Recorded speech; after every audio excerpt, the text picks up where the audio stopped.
Good evening. Good evening, everyone. How's everybody Good doing? evening. How's everybody doing this evening? Good, how are you? Great, great, great, great, great. All right, we have a quorum, so we can get started. Actually, I just need to pull up the agenda.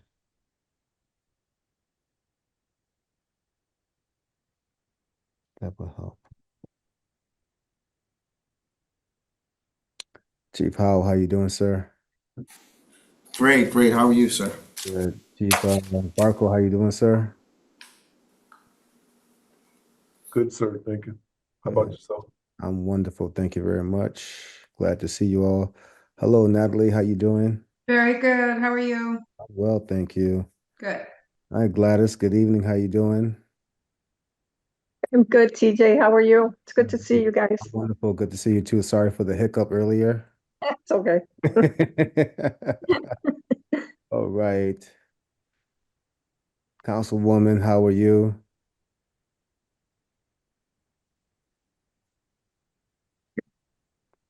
Sorry, I was trying to unmute. All That's is correct. well. How's everyone doing tonight? Good to see everyone. Councilman Gale, good to see you. All right, we'll get started. Good evening, everyone. We'd like to call this Quality of Life and Public Safety Committee meeting to order for today, October 9th, 2024. We are streaming live on all of HPA-TV's platforms, also Channel 96 Comcast Xfinity and Channel 6032, which is Frontier. Thank you for joining us tonight. My name is Councilman TJ Clark. I serve as the committee chair and the Assistant Majority Leader for the City Council. And we are joined by Chief Howell of the Hartford Police Department, Chief Barkle of the Hartford Fire Department, Attorney Natalie Fiola Guerreri from our Corporation Counsel Office, my esteemed colleague, a voting member, Councilwoman Kelly Bilodeau, my other about to call you Congressman. Oh my God. I just promote I just promoted you, John. Councilman John Gale, who is a non-voting member, and members of the community, it looks like. If my colleagues don't mind, I'm going to take this order out of order because our guest Gladys Rivera does have a pressing commitment that she needs to go to, so I would like to get to her first. So are there any objections? Seeing none. All right, I will call item 2.4, Mayor Amalapalan with accompanying resolution confirming the appointment of Gladys Rivera to the Civilian Police Review Board. And I believe everyone received her resume that was sent out via the mayor's office through my office. And Gladys, please feel free to introduce yourself to those that may not know you. And please tell us why you are so interested in being a commissioner for the CPRB. Good evening, everybody. My name is Gladys Rivera. I currently work for the Capital Region Education Council. I worked for 18 years for the state of Connecticut and Connecticut Innovations and the Connecticut Green Bank. Also worked with the ECD and DEEP. I am on the advisory board for the Commission of Women, Seniors, Children, Equity, and Opportunity. I'm also on the Serve Connecticut, a commissioner on Serve Connecticut, appointed by the governor. So service has always been my passion. I was on the Puerto Rican Parade for 35 plus years, and a lot of other boards and commissions throughout the city of Hartford, East Hartford, and Manchester. I was on the Board of Ed in Manchester also. So I definitely am passionate about my community and here to serve however I can. Thank you very much for your service, not just to our community, but also to the state of Connecticut. And we are most appreciative of your willingness to be serve the Hartford community at a greater level as a member of the Civilian Police Review Board. I'll open up to my colleagues. So welcome, Councilman Amilcar Hernandez, who is a voting member to the committee. Welcome any questions from my council colleagues at this time.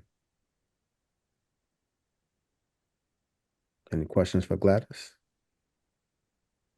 No particular questions, Mr. Chair, but just second the thoughts that you had, that we're always appreciative when people come forward and volunteer their service to the city of Hartford. And this is a particularly and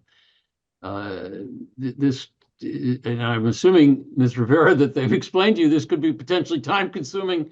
I've seen some of the minutes of some of these meetings, and they can go much longer than this meeting tonight's going to go. For instance, so kudos to you for stepping up and being willing to take on the responsibility. So just expressing appreciation on behalf of all of council for your willingness to do this. Thank you. I appreciate it. I have worked with many of you throughout the years. And the only reason I have to step off is because I got a late notice for this meeting. So I was not aware that it was happening. I did reschedule my calendar to be able to be here. So that should tell you what my willingness is to be part of this board and the community. Councilwoman Bilodeau? Yes, thank you, Mr. Chair. I just want to say, Gladys, always good to see you. And I echo the sentiments of my council colleagues. Thank you for your willingness to serve and your commitment to Hartford. I know you do a lot of great work here in Hartford, and look forward to working with you further. Likewise. And as far as John, meetings are concerned, if anybody that serves, and I know Amilcar now is on the CICD Puerto Rican Parade, if there are any grueling meetings, those are some grueling meetings. So this might be a piece of cake. There you go. You're experienced. Indeed. Mr. Chair, I'd like to just share a few words. Yes, So Councilman. if there's one thing about Gladys that I know, it's the word integrity, and that's a trait that I feel it is of utmost important for this particular position. How the integrity of Gladys and how she doesn't negotiate her values or her principles, and that is definitely one thing that I've learned from Gladys over the years, and I feel that this is the right fit for her. Based on the functions and the requirements of this particular position. So I appreciate, Gladys, for your willingness to serve our city in this capacity. So thank you very much. Thank you, Councilman. If there are no other questions, the chair will entertain a motion. Make a motion to send this recommendation back to council with a favorable recommendation. Second. Motion's been made and properly second to send this item back to council with a favorable recommendation. Is there any discussions? Any discussions? Hearing or seeing none, all in favor indicate by saying aye. Aye. Aye. The ayes Aye. have it. It's unanimous. This item, it will be sent back to the council with a favorable recommendation for our next council meeting, which will be on the agenda for I don't have the date. It is Maybe the 28th, maybe? October 15th. 20th. Oh, yeah, the one after. Yep. I October was going to say the 15th. So Gladys, Not look, that meeting. no, not that meeting. So Gladys, look out for the agenda for the October 28th meeting where your appointment will be on our agenda. Thank you so much. I want to thank you all for your for trusting me to be on this commission. I know it is a very important piece of our community, and I am more than excited to be part of it. Thank you all. Thank you all. And Thank you. I'm actually going to have to sign off because I got to get ready to perform a wedding ceremony. So thank you so much for kind of moving things around and doing this. Not a problem at all. Thank you very much. And All right. Have a good night. Take care. Okay, moving on. Now we will proceed with the agenda as follows. Item 2.1 will be a presentation from Chief Barkle from the Hartford Fire Department. Good evening, sir. Permission to share my screen? Yes, sir. Let's see.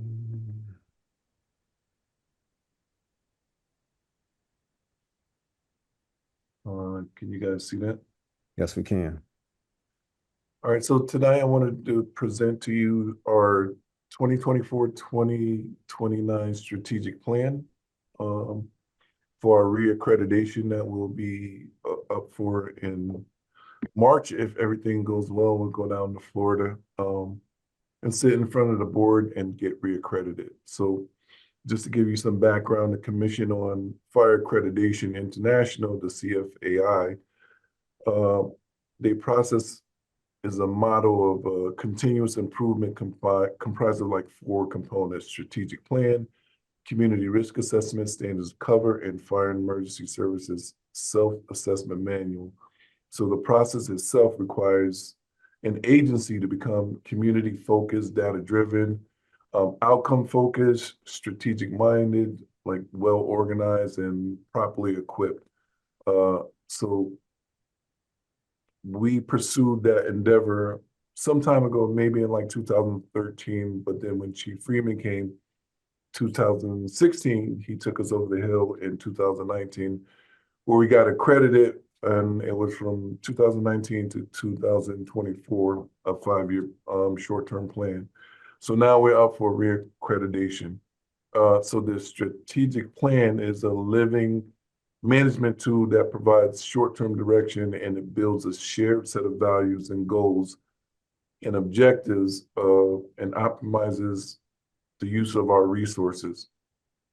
The biggest thing with that is that it's community-based driven, and there's external and internal stakeholders, and one being the community, and then the other external is department members. So another part of the accreditation is the community risk assessment. And in plain language, it answers what can harm us in the community and what various levels of impact to the community it will cause. Also, consequences are measured by the potential for loss of life and, the community financial base and environmental impacts. So our SOC, which is the standard of cover, defines those written policies and procedures that the department works with, to mitigate incidents on fixed and mobile resources. And some of those benchmarks, those include benchmarks and baselines and critical tasks as well. So all of these things combined makes up our strategic plan. And so as you can see, in the beginning, it's from 2024 to 2029. And again, the next steps after this will have, once all of our documentation is accepted, they'll have a peer assessment team come into Hartford somewhere in March. So once we submit all our documentation, they have 45 days to review the documentation. And once they review that documentation and decide that, yes, we're fulfilling the strategic plan and the goals of accreditation, they'll come into the city for, I believe it's 3 or 4 days, and do an assessment of everything we wrote. So they'll look at all the facilities, they'll take a tour of the city, and things of that nature. So the introduction to the strategic plan, this is part of the introduction. In a nutshell, the strategic plan involves building a system and process that pursues outcomes. The most important part about this introduction is this right here, where it says HFD utilizes community-driven strategic planning process to go beyond just the development of the document. It challenges the department and members to critically examine paradigms, values, philosophies, beliefs, and desires, and challenge individuals to work to the best interests of the team. So that's the biggest focus of our accreditation process, is getting buy-in from the community and buy-in from the membership. The table of contents. So organizational background, as you can see, we serve 18.4 square miles. The city was incorporated in 1635. And then 1784, making the city one of the oldest in the United States. the fire department was initially founded in 1789, and then we were officially incorporated in 1864. Right now, the Hartford Fire Department is committed to enhancing the quality of life, which is this sentence right here, in the community while providing an all-hazard mitigation approach to its risk from 11 stations located strategically throughout the city. And when we're fully staffed, it's approximately 360 uniformed personnel. This is our organizational chart. As you can see at the top, it's the fire chief with 2 assistant chiefs. Assistant Chief Dan Riley is in charge of support services, and he deals with management services, fire prevention division, training division, equipment maintenance division, and the FAC division. Assistant Chief of Operations, which is Chief Toolier, deals with the men and women that you see on the streets. And then under the Chief's office, you have SSU, which does community engagement and fire prevention education. We have our EAP coordinator, executive assistant, our chief of staff who oversees the chief's office, executive officer who's in charge of facilities, and then our chief's aide who's in charge of supplies and uniforms. These 4 positions down here are 4 tours. Each one of them are commanded by an incident commander, and then the 2 districts, north and south, each has 4 shifts. So community-driven strategic planning. The important part of this is a strategic plan is a living management tool that provides short-term direction, builds a shared vision, documents goals and objectives, and optimizes resources. So when they say builds a shared vision, that's what we mean when we have external and internal stakeholders participate in developing the plan. So some of this is the community-driven strategic plan process, define a program, establish community services. One of the biggest takeaways from this is number 6, identify internal strengths and weaknesses of the organization. Identify areas of opportunity or potential threats to the organization, and identify organizational critical issues and service gaps. So that's when we really value the community's input and the membership's input so that we know what we're doing right and what we need to improve on. And that's the overall goal of accreditation assessments. Process and acknowledgements. This is just to give you some history when we developed the strategic plan for 2024. Community group findings. So this is a key element to the Hartford Fire Department. Organizational philosophy is having a high level of commitment to the community, as well as recognizing the importance of community satisfaction. So when you look at this, if you go down here, it says provided in additionally, input was gathered during the process that revolved around community expectations and concerns, as well as positive and other comments about the organization provided in Appendix 1. So in Appendix 1, and I believe I emailed this document to you all, but in Appendix 1, you'll see all of the feedback that was given from external and internal stakeholders, whether it be positive or negative, and we included all of that. So this is some of the community priorities out of the 8 categories that we put in our survey. And again, if I didn't mention this, when we sent out the information, we contacted every NRZ chair, we contacted businesses, and we sent all that out through anonymous SurveyMonkey. You know, there was an opportunity on the SurveyMonkey for individuals to leave their name or their business, or they can just do it anonymously. So in order, the number 1 concern was fire suppression, community risk reduction, emergency medical services, rescue basic and technical, fire investigation, fire, life, and safety education, domestic preparedness and planning, and hazard mitigation. Again, see Appendix 1 for community findings for a complete list of what their feedback was. So this department stakeholder group findings, and this is just the divisions within the department, emergency administration, emergency management, emergency services, training division, equipment maintenance. So these are all the different divisions that participated in the survey. So the mission, the purpose of the mission is to answer these following questions. Who are we? Why do we exist? What do we do? Why do we do it? And for whom? So when we convened a work group, we met to revisit the existing mission statement. And after ensuring we answered those questions, we came up with this mission statement, which obviously did not change a whole lot from 5 years ago. So there's still some things we were working on, but it did change slightly. So values,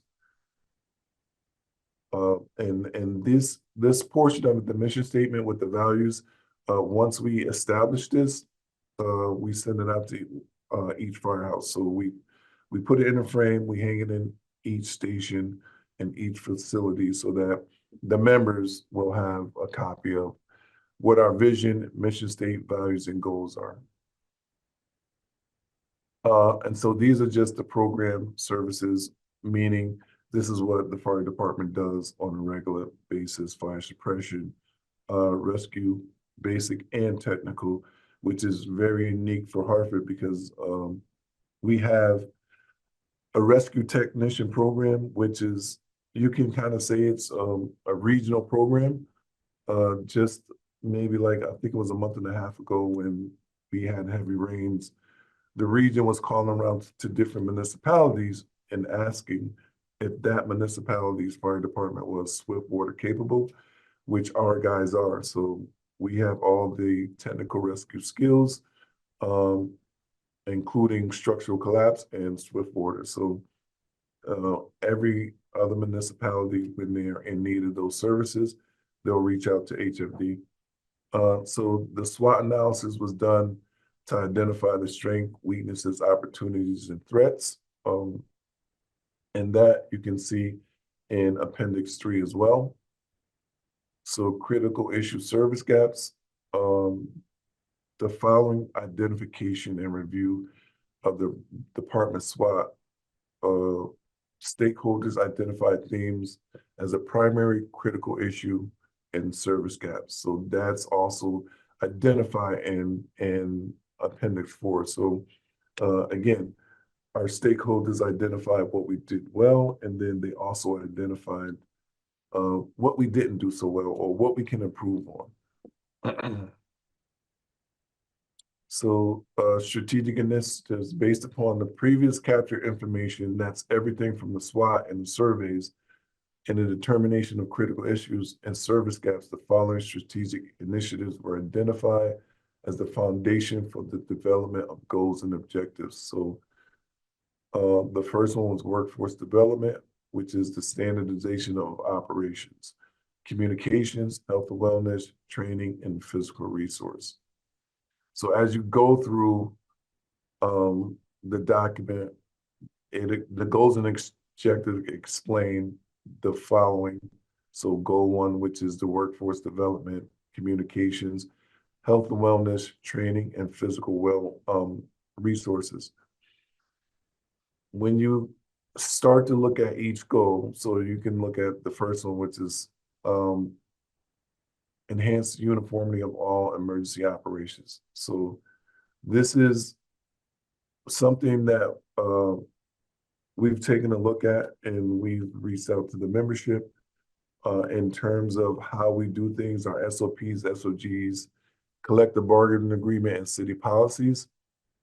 And we've realized that although we do have a lot of guidance and a lot of policies, there's probably quite a few that's missing, right? And we have over 148 new guys with under 10 years. So A lot of that experience is gone.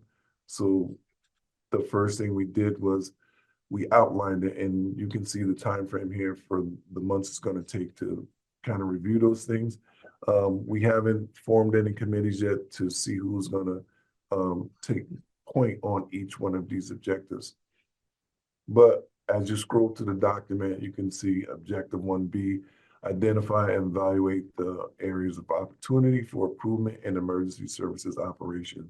And that's everything that you see the guys and girls out on the street do, from EMS to rescue to hazardous materials. We have a policy for everything.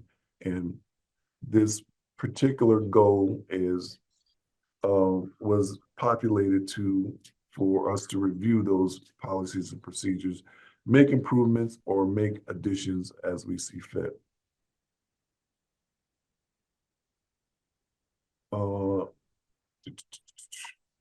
So goal number 2, maintain a clear, consistent communication within HFD and external stakeholders to promote awareness, responsibilities, and expectations. So one of the things that came out of it too was just more communication from to the department from my office in terms of how things are going. So or the direction we're going to take, or just more transparency with purchasing, how much this is going to cost, how long it's going to take. Now, we do every Thursday have a staff meeting, me and my 2 chiefs and all of the division heads. And then every month we have a deputies meeting, which is the incident commanders and the district chiefs. So, and then every quarter we have a captain's meeting, and then biannually we have a lieutenant's meeting. So that information has been getting trickled down, but one of the suggestions that came out of it was some individuals thought it'd be beneficial to meet one-on-one. So we're gonna, for goal number 2, look at the process of how we communicate, and then incorporate some improvements and some suggestions and analyze that and see how it goes for the near future. So goal number 3, develop a health and wellness program to create the quality of life for our personnel and improve operational efficiency and effectiveness. Now, this was on our last 2019 to 2024 strategic initiative, and we've looked into different resources. One of them was O2X, which was a military / first responder program. The issue is, some of these programs there's a cost to them, right? And so to be able to sustain it fiscally every year at the time was unattainable. So we're continuing to look into other avenues in terms of a health and wellness program. We have the literature, we just don't have the physical portion of the health and wellness part.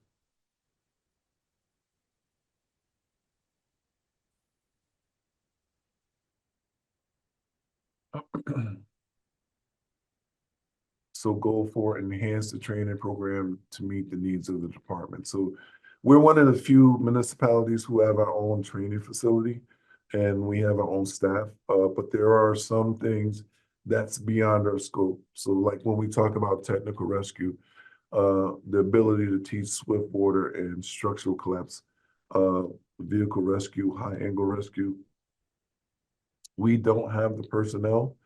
We do have subject matter experts and some people who are really adept in those disciplines. But the issue with it is that, at some point, those individuals move on from training, whether it be promotion or retirement, and then you're starting from scratch.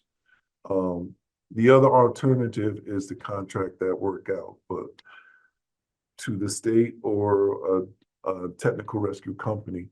And for the most part, we've been doing that, but at some, it comes at a cost. For instance, when we did structural collapse, that was about 80 grand that we And I'm very thankful the city gave us that money to complete that training. But when you look at Swiftwater as a whole, that's 30 to 35,000. So we're looking at other alternatives and other ways to maybe get trainers and then some contractual language so that if we have a person that could teach a specific discipline and they happen to promote out of training, hopefully we can call upon them to come back to training for however 2 or 3 weeks to teach those disciplines. But and you know, for the most part, we've done a lot of good things to kind of make training appealing for individuals to want to be promoted into that division. But there still are some things that we need to work on. And one of the things that came out of this was to kind of revisit the state academy, see how they do things, see how they get funding, and kind of incorporate some of those initiatives into each of these training facilities.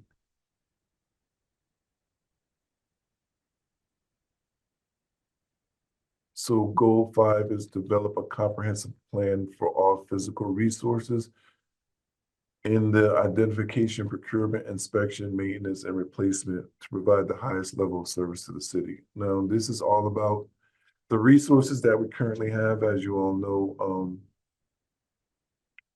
the average age of our firehouses are about 78 to 80 years old.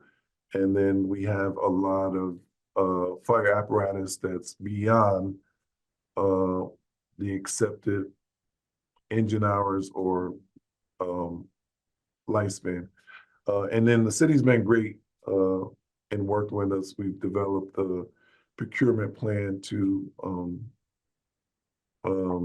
replace all of our old outdated apparatuses. But the only issue with that is that, you know, after COVID, apparatuses are taking 2 and 3 years to develop. So we're looking at alternate ways to maybe get those apparatuses built. And then by the time they're built, we'll, you know, maybe like promissory notes somewhere in that, something to do with some type of language like that. But we do have a replacement plan. We just got to start to beef it up a little bit more. And you know, equipment wise, with some of our specialty rescue technician folks, there's a cost associated with that equipment as well. And some of the specialized equipment, again, when you talk about structural collapse in Swiftwater, is on the costly end. So those discussions are being had, and hopefully leadership can actually bring something to the table to help offset those costs. So this is the vision of the Hartford Fire Department. The HOD presents the strategic plan vision of where the organization will be in the future if the strategic plan is accomplished. It's the department's vision to be recognized as a professional, competent, and service-minded organization that promotes and embodies exceptional public safety community risk reduction services and striving toward its goal and objectives. And again, you can read the entire vision that we've come up with for the Hartford Fire Department. And this is a quick explanation of performance measures and how we come to assess our performance and our success.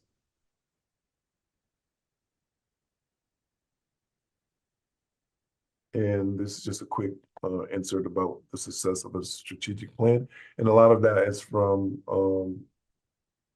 the strategic plan manager. Glossary of terms, and then after the glossary of terms, you have the work cited, and then you have the appendixes. So if you kind of breeze through this one for Appendix 1, where it says community findings, community expectations, and this is verbatim, but in no particular order, what some of the responses were saying that, some of the things that we do well is fast, rapid response, community risk reduction, come fast, put out fires, save people lives, responsive, fully staffed. So that's just some of the stuff that the external and internal stakeholders said. And then some areas of concern. And again, verbatim, but in no particular order. Concern for, tight budgetary times. Love of the fire department, please don't diminish it. Ensure equipment and facilities are top notch. Public perception, adequate training, EMT paramedics. So just to name a few things. Some positive community feedback.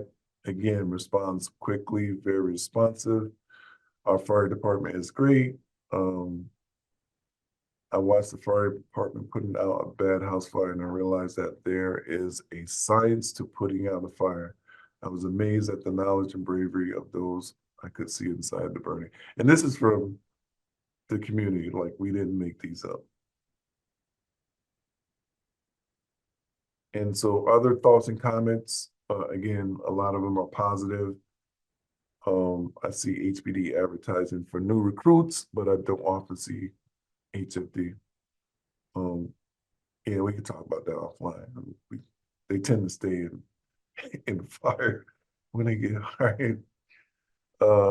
Again, some supporting services, training division. These are everyone that participated in the surveys and the development of the strategic plan. This was the SWOT, our strengths, our weaknesses, opportunities, and threats. And all of those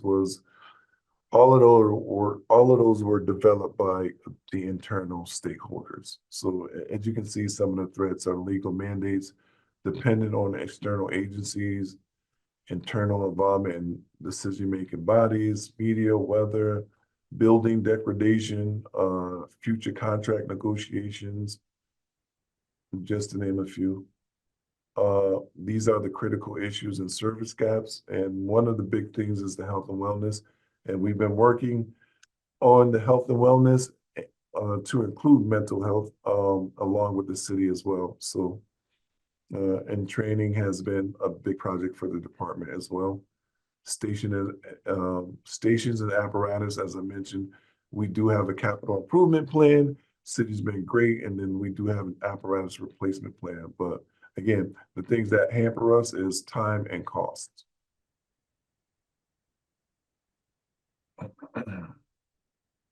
And that is it in a nutshell.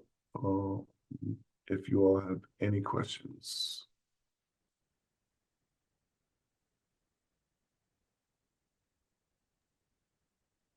Thank you, Chief, for a very thorough presentation, and seems like you all put a lot of time and effort into creating your new strategic plan. Was this all done internally, or did you have assistance from an outside consultant? Nope, it was all done by us. Again, like I said, when we first started, we sent out survey monkeys to all the NRZs and businesses and stakeholders that we interact with and ask for their feedback in terms of what the department is doing great, what they would like to see the department do. And then we sent it to the fire department, anonymous surveys, and then we develop our strategic plan and initiative off of those feedbacks. And my final question is, how long did this take for you all to compile everything together? We're still compiling. Some of the stuff, like our response maps, we have to wait for MHIS, and they're almost done. Like I said, but it took us probably like 3 months to do it. Okay, and I'm sorry, I told a untruth. I have one more question. Um, does this strategic plan include something that some of us have been looking into, was eliminating the ambulatory services by our friends in the community at in AMR? And not particularly, it doesn't address eliminating them, but it does speak to a higher level of service from HFD, like going toward to be EMTs. Okay, wonderful. And let's talk about that offline. Yes, sir. All right. Any questions from my colleagues for Chief Barker? Just one quick question, Mr. Chair. So what was your success rate on those surveys sent to the fire department staff? Like as far as responses, did you get a lot of responses from the fire department? Like, is it fairly reflected on the strategic plan based on your opinion? It is. Now we didn't get 100% response, but I would say somewhere around maybe 35%. Yeah. But would you say that percentage of responses came, or a good chunk of those came from the from, I don't know if this is the right term, but the frontline staff, the ones working on the on the fire stations, on the road, or is that fully like a lot of administrative staffing or executive staffing? No, 100%. You can tell that it's suppression, folks, because some of the suggestions that they give are very specific, right? When they talk about antiquated equipment or apparatus, or when they talk about old fire station, that's very specific to suppression members. And then when they talk about different types of training, that's very specific to suppression members. So there are a lot of guys out there that's willing to provide feedback, and very thorough feedback as well. So yeah, I think the majority of that came from suppression, but in reading some of the feedback, you can tell if it's a support or suppression guy. Thank you, Mr. Chair. Thank you, Councilman. Any other questions, comments for Chief Barco? None? All right, wonderful. Thank you, Chief. You can choose to stay on if you want to, or go about the rest of your evening. We appreciate your presentation and presence once again. Thank you, sir. Thank you. Next up is a presentation, item 2.2, presentation by Interim Chief Kenny Howell. Good afternoon, good evening, everyone. If I may, share my screen.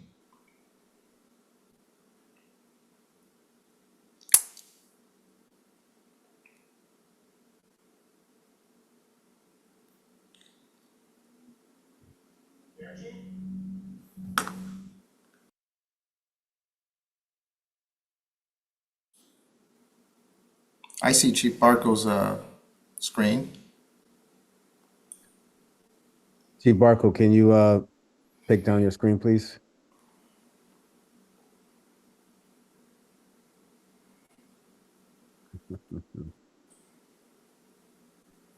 All right. Yeah, I'm trying to find a stop share button. I can go through your presentation again if you want, Chief Barco. How about this one? We'll do this. Thank you. Just a moment while I put up my screen.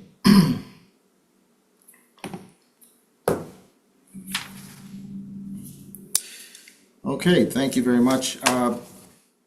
Next slide, please.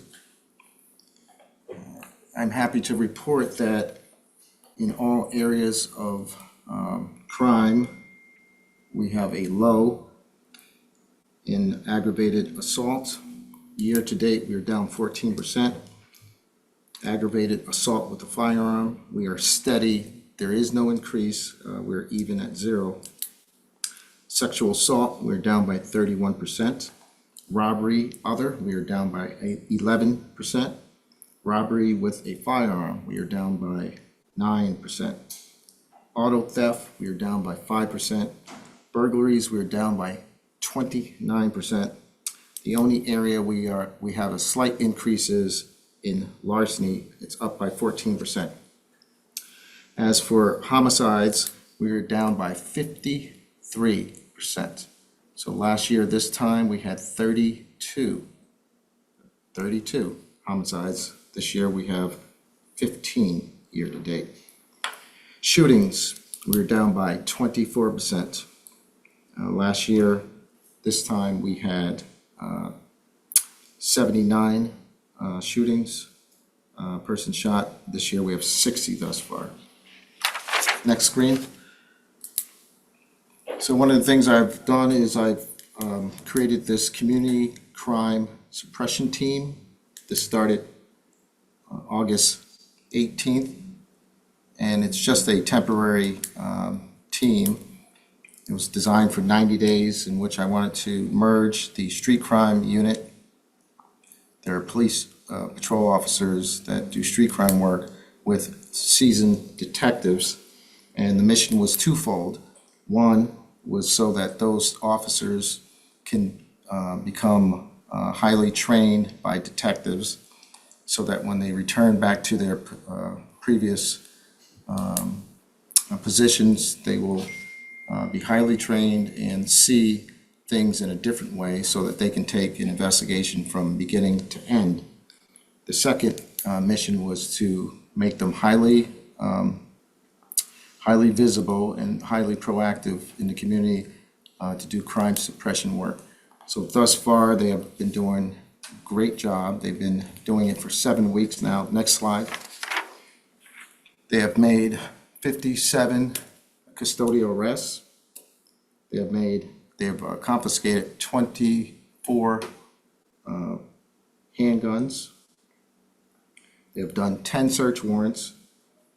They have seized 8,767 drugs, and they have recovered over $75,000 in cash. So they're doing a wonderful job. They have several more weeks. It consists of 8 street crimes member officers and 8 detectives, along with several supervisors. Next screen, please. So the firearms seized year to date is 253. Last year it was 384. You can see the month of July is when we seized the most firearms. We seized 48 firearms in the month of July. Next slide, please.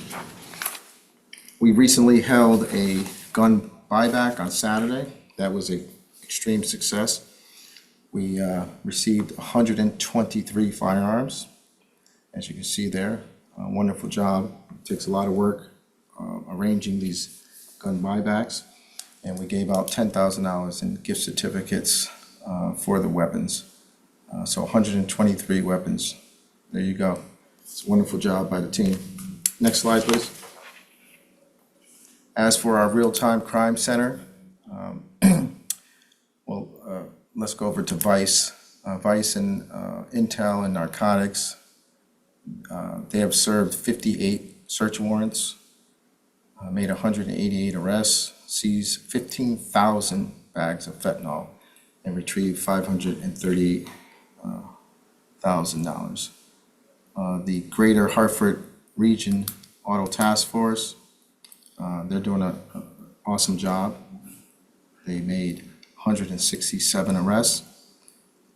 They recovered 214 stolen vehicles in 2024 thus far. And the Real-Time Crime Center, the Capital City Command Center, RC4, has processed 7,000 requests. So those requests come from patrol officers, it comes from detectives, where they look at the cameras and they retrieve information for investigations. Next slide, please. So Sunday, on the 6th, I attended this basketball game. This was for Detective Bobby Garden. We all know who he is, his sacrifice to the city. So it was a wonderful game. I can say that we beat New Haven pretty badly. However, Bridgeport beat us by 1 point. So kudos to Bridgeport. It was all out of fundraiser for Detective Bobby Garden, so we had a good time. Next slide, please. And this, I am very happy to report that as of Monday, we have 12 new recruits going into the police academy, and 3 are Hartford residents. So they will begin their several-month training, and after they do their probably I think it's 26 weeks, 27 weeks training, then they'll enter their field training officer training for 3 months before they're on the street alone. Next slide, please. And I'm also happy to report that I think it's last Sunday, I made 5 new sergeants, as you can see right there. We have Sergeant Morgan, veteran. We have Sergeant Fogg, who was a detective. Sergeant Gushy, who was a officer in the traffic unit. We have Sergeant George, and we have Sergeant Fish. So they're very happy to wear their stripes for the first time that day, and they're currently in their 2nd week of training this week, and then they will go on their field training next week for 1 week, riding with a veteran sergeant, and then they will be out on the street by themselves. Next slide, please. And I also attended, it was a great time, the Faith in Blue, Sunday, the 6th. We had a great time out there. They were cooking up some hot dogs and some hamburgers. Great time. There was kids out there. They were playing basketball. We were connecting, and just an awesome time. And right down towards the south end, there was the Love Your Block event, same day on Maple Street, on Maple Ave, and we had a great time there. It was a wonderful day, beautiful day. A lot of people came out. There was some dancing, and we just had a great time. So those were wonderful events, and I believe that's the end of my slide. Any questions? Thank you, Chief, for that presentation, and thankful for the good work that the men and women of the Hartford Police Department are doing under your leadership. How is your first initiative regarding the community policing model? How's that been coming? That's been coming along very well. Again, there's just a lot of had a lot of community meetings and met with a lot of community people regarding what they want to see in their policing, and it was all about community policing, community engagement, walking beats. So that I have not had one bad thing said about the walk beats, about the initiative with the community patrol officers who are required to, if feasible, to stop and walk for 4 hours, or the community services officers who are also required to walk for a few hours. The only, I wouldn't say negative, but the only thing, the unexpected comment was, "Where's my walk beat?" So some people really want walk beats, and I explained to them they're on my list. So let's do a good job at recruiting. I told them we're all ambassadors of this city, so we have to recruit so that we can fill these positions, so I can get more walk beats out there, so I can have these cops build more meaningful relationships. So thank you for asking. Thank you, sir. Any questions from my colleagues? Councilman Hernandez. Mr. Chair, thank you. Chief, I read this somewhere online. I cannot remember exactly where, because I tried to look it up earlier and I couldn't find it. Is there some initiative where residents can now report non-emergency situations or crimes, and don't know. And I know it started very recently. Can you speak about that? Is that true? Because I read it, and I don't know if I read it from a reputable, like from a good source. I just read it, and I want to ask you for that, please. Oh, I thank you so much, Councilman. Honestly, that's huge, and just skimmed over it. Well, I didn't skim over it. It's a lot's been going on here. That you're absolutely right. I'm so glad you mentioned that. We have what is called Police to Citizen. Police to Citizen. If you go to the website, the Hartford Police Department website, you are now able to report crime without coming to the police department at your house. You can pull up your laptop, go to our website, and click on to Police to Citizen. It will tell you the low-level crimes, low level. We're talking property damage without any suspects. We're talking theft without any suspects or cameras. You can report it right there. That in it of itself is an awesome, awesome move in the right direction. It will eliminate many calls for service. Thus far, we've had about 25 people who have already reported crimes, and we just launched it. But the word has to get out, and I'm so glad you mentioned it, so that we can get this out. And if this continues to be a success, perhaps we will try to incorporate some other low-level crimes. We will not, obviously, do any high-level crimes. You will always get the police service with an officer when it comes to that level. But we're talking just low-level. You go to your car, someone may have, something's missing out of the car. There's no cameras, there's no suspects. And you go to the website, you report it, quick and easy. You'll be able to get a case number. You'll be able to report it to your insurance company without coming down to the PD. So I want to ask a follow-up question. Well, two things actually. First, one, I know I read this somewhere, I don't know where, but I did look for it on the like the Hartford Police Facebook page, and it wasn't there.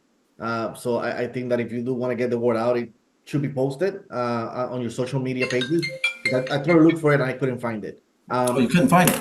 Yeah, not on the Facebook page for the Hartford Police. Not the Facebook, the main Hartford Police page, the main page for the Hartford Police You're Department. talking about the website. Website. But citizens, they don't normally go to your website. They go to, they get social media posts, they see. Gotcha. You're scrolling, for people to find out about it. Okay. They don't purposely go to the website to look for, it should be on the, such a social media Gotcha. post, right? And people just come across, with that information. Okay. But there are other ways to get the word out, through other means. But so here's my question. So what is the benefit, like other than, because I know that you're saying it's quick and easy, but if I'm a citizen and I want to report one of those low crimes, my choice is to either go to the website, hopefully if this is very successful, I would hope that eventually we could do an app, but I could go to the website and report it, or I could just simply pick up the phone and call, the main number of the police department, speak to somebody, and then just get it done through that. And what is the benefit of doing it one way versus the other to the resident? And I assume to the police department there's benefits too, because that obviously it's one less phone call that your person has to attend, especially because it's not an emergency. And also, I assume that it will be easier for the resident to get the report via email and kind of like electronically. Is that as far as benefits go for the residents? Yes, absolutely. You just answered the question. Thank you for answering the question. You did an awesome job. I think I did, yes. At the front desk, sometimes there's so many calls that we have to put people on hold. People walk into the police department, that they have to wait longer periods because we're dealing with these types of calls. But like you said, this will eliminate that. So now they can deal with that person face to face that's coming down to the police department, or they're able to triage the calls and not put them on hold. So like they're doing, because we get a lot of these calls. So absolutely, there's a benefit to that. There's the convenience of just not having that interaction. And some people just really like to just go online, because we're in that age, right, where people just like to go online, click on some buttons, and make it happen without actually talking to someone. So it's those are the benefits. So last question, by when do you plan to do a full review of the success or failure of this particular program? Do you have like a deadline of when you're going to do an evaluation to then say, okay, this is something that we definitely want to expand or not? Yeah, so we're gonna monitor it, and every 30 days we're gonna look at the success rate and try to work out any kinks if there are any. And 6 months from now we'll see if we can incorporate something else to it. There's other things I would like to do that will help. We're in a time here where we have a shortage of personnel, so anything can help. But I would like to see in the future something along the lines of, if there is some type of crime that does have a camera or a suspect, that and perhaps it might go to a particular officer, like a crime prevention officer, to investigate. That one officer will follow up with it in the morning. And so that would alleviate cops coming off the street to actually go investigate it. But this is designed that if they don't have suspects and so forth, so if they do have a suspect, if it's in the system, just exploring this, that possibly a person can now be assigned to these low-level crimes with a suspect and do a follow-up. So something like that is possibly something that might work in the future. Thank you, Mr. Chair. Thank you, Councilman. Chief, quick question. Do we still have A squad, B squad, and C squad? Yes, we do. How many cars per squad?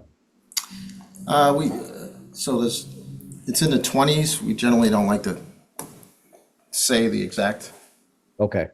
amount for security reasons, but it's up there. Okay. All right. Now I was just curious because with the staffing personnel, I didn't know if that kind of decreased under 20, but last time I did check, it was over 20. Yeah, it's over 20 and it's adequate. There's no lessened amount of cruisers. Okay. In the summertime, we tend to increase it. Any other questions for Chief Howell? Councilman Gale. Yeah, thank you, Mr. Chair. And Chief, just a fun fact you may be aware of, but you may not. This is not going to be the greatest picture. I'm going to see if I can put that up there. I don't know if everybody can tell what that is, but that's a manhole. It's a manhole cover, and what it says on it is that this manhole cover was made with confiscated guns that were melted down. So I thought of that when you mentioned the gun buyback. I'm not gonna swear to it that this is the same one, but there is a manhole cover on Cone Street in front of my house. Wow. That is made with confiscated guns. I don't know whose idea that was, but I've always gotten a kick out of that. So, a little fun fact for you. That was a collaboration between HPD and Connecticut Children's Hospital. They used to do that. After the gun buyback, they used to melt them and work with the city NBC to place those melted guns as manhole covers. Maybe we should offer them to some artists to use the melted guns to create something beautiful out of it. Well, we have made garden tools out of them. Perfect. We have done that. So we recycle. Beating swords into plowshares. Yes. I kind of felt like I was dating myself when I had brought that fact up of the partnership. That was a long time ago too, when they were doing that. Any other questions for Chief Howell? No? All right. Chief, thank you very much for your time and your presentation, and please keep up the good work. And as always, if you need anything from us, please don't hesitate to reach out so that we can work in concert together. Thank you very much, sir. Thank you. Have a good one. Next, we're going to have our presentation from Director Jeff Covello from ESNT. Good evening, sir. Can you hear me? Yes, sir.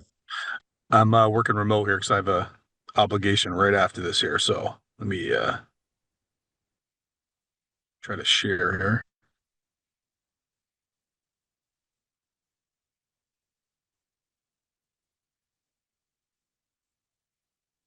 Can you see my screen, sir?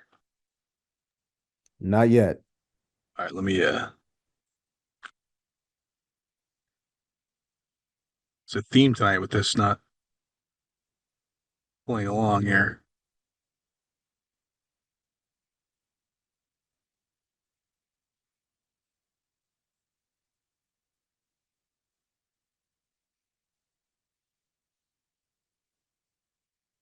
One second here.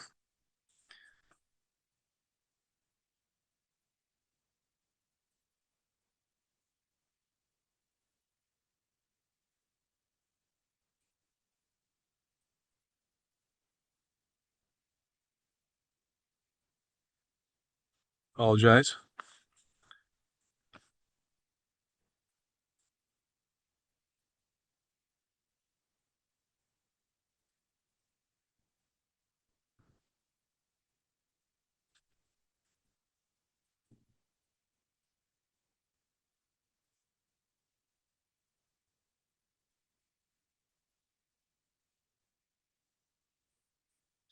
Can you see me now, sir?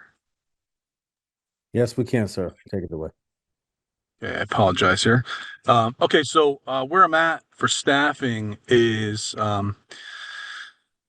we've had some movement. So we have a few vacancies. My quality assurance coordinator is retiring as of October 22nd, and that's kind of a there's some big shoes to fill there because that's a statutory mandated position.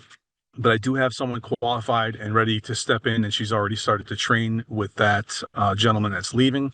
I have a vacancy for a deputy director who resigned about 3 weeks ago. And the training coordinator has been vacant since the last time that we have spoken. I have I have an offer out for that position to be filled by a highly qualified candidate.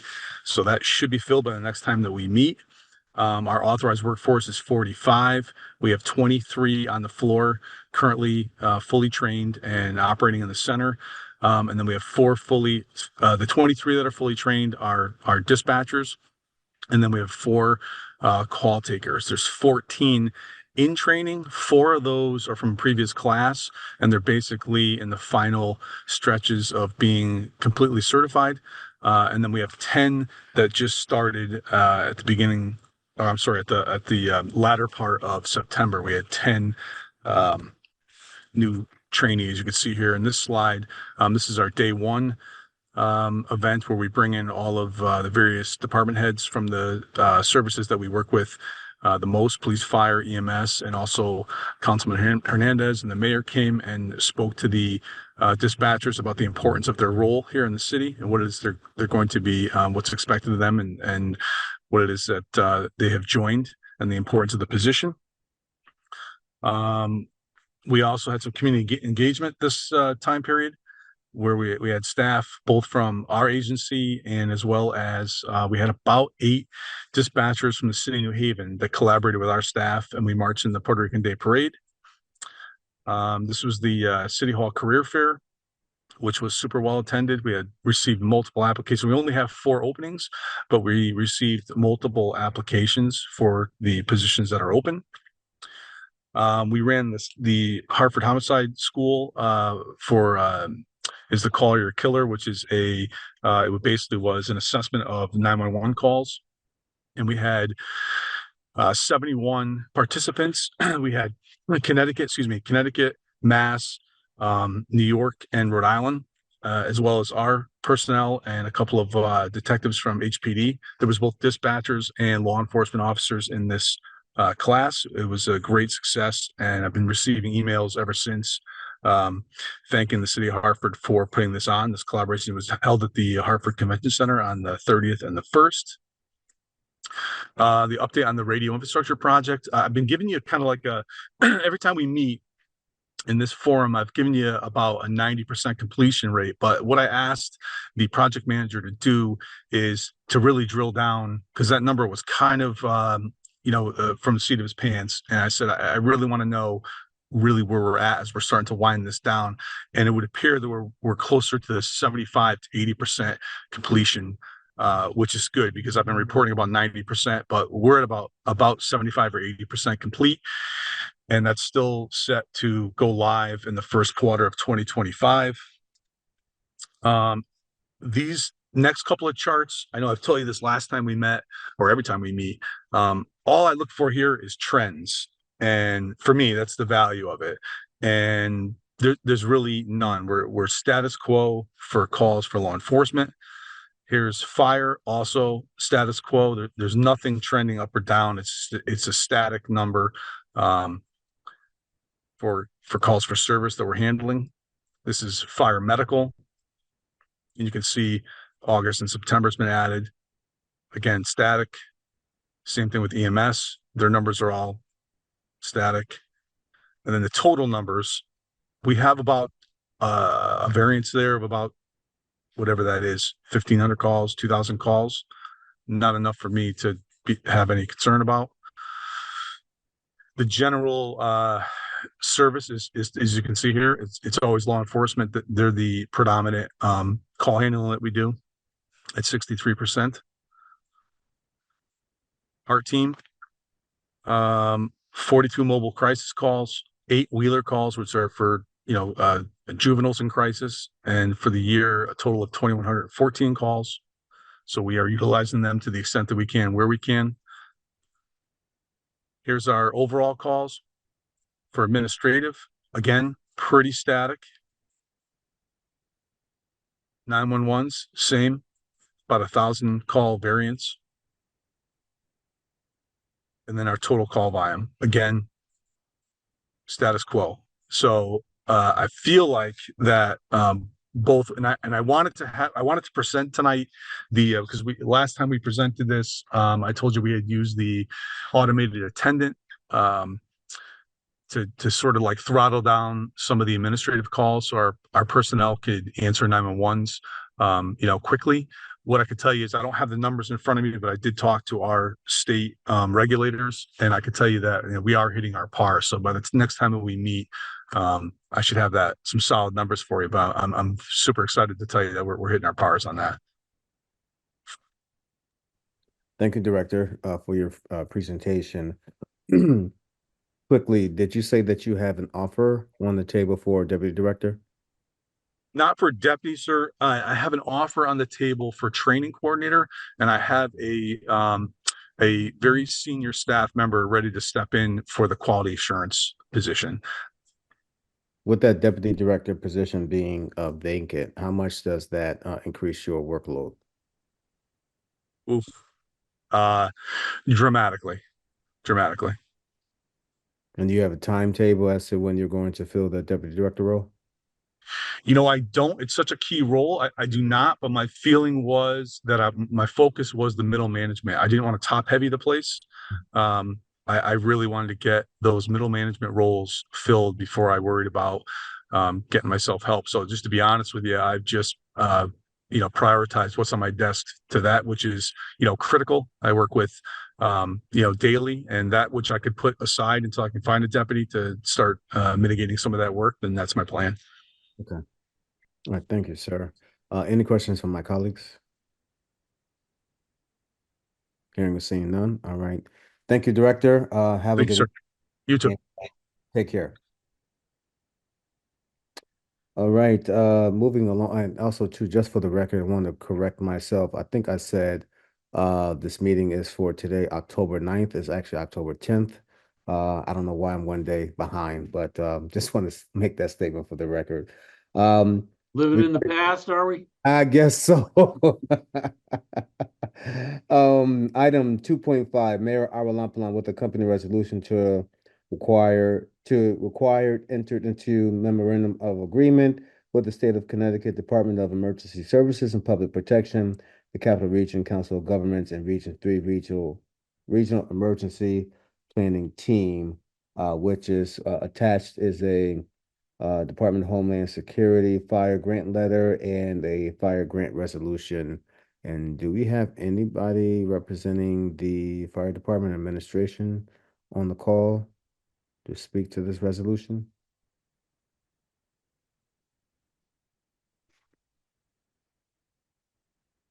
I guess we don't.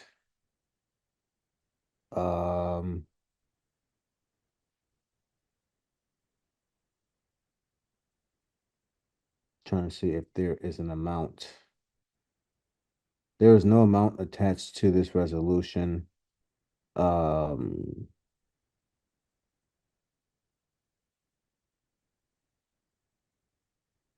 Okay. Councilman Gale, I know you used to serve on as a council appointed to the CROG. Are you familiar with this type of grant before? I'm not, Mr. Chair. In fact, I was going to ask if we have a council member who is on CROG at this point, who might know something about this. No, we don't. Attorney Fiola Guerreri, are you familiar with this grant either? No, I'm not. Okay. Interesting. I want to make the assumption that this is something important because of the fact of where it's coming from, but this does not have any monetary value attached to it, only through supporting and sustaining the national preparedness capabilities through a range of emergency preparedness activities that includes planning, organizing, equipment purchasing, training, exercises, and more. All right, so given that fact, that this deals with the emergency preparedness for our region where we have involvement, the chair will entertain a motion.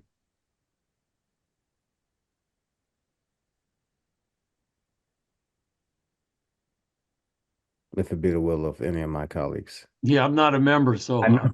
I'll Yep, suggest I'll a make member the motion. make a motion to send it back favorably. Yeah, I make a motion to send the item back to council with a favorable recommendation. Second. I felt some reluctance in that. Motion has been made and probably second to send this item back to council with a favorable recommendation. Any comments from my colleagues? Seeing none, hearing none, all in favor of sending this item back indicate by saying aye. Aye. Aye. It's unanimous. The ayes have it. This item will be placed on the council agenda for our next council meeting. Since we have no items to discuss on our agenda, this Quality Life and Public Safety Committee meeting for today, Thursday, October 10th, 2024 is now adjourned. Thank you very much and have a good evening. Take care. Have a good evening.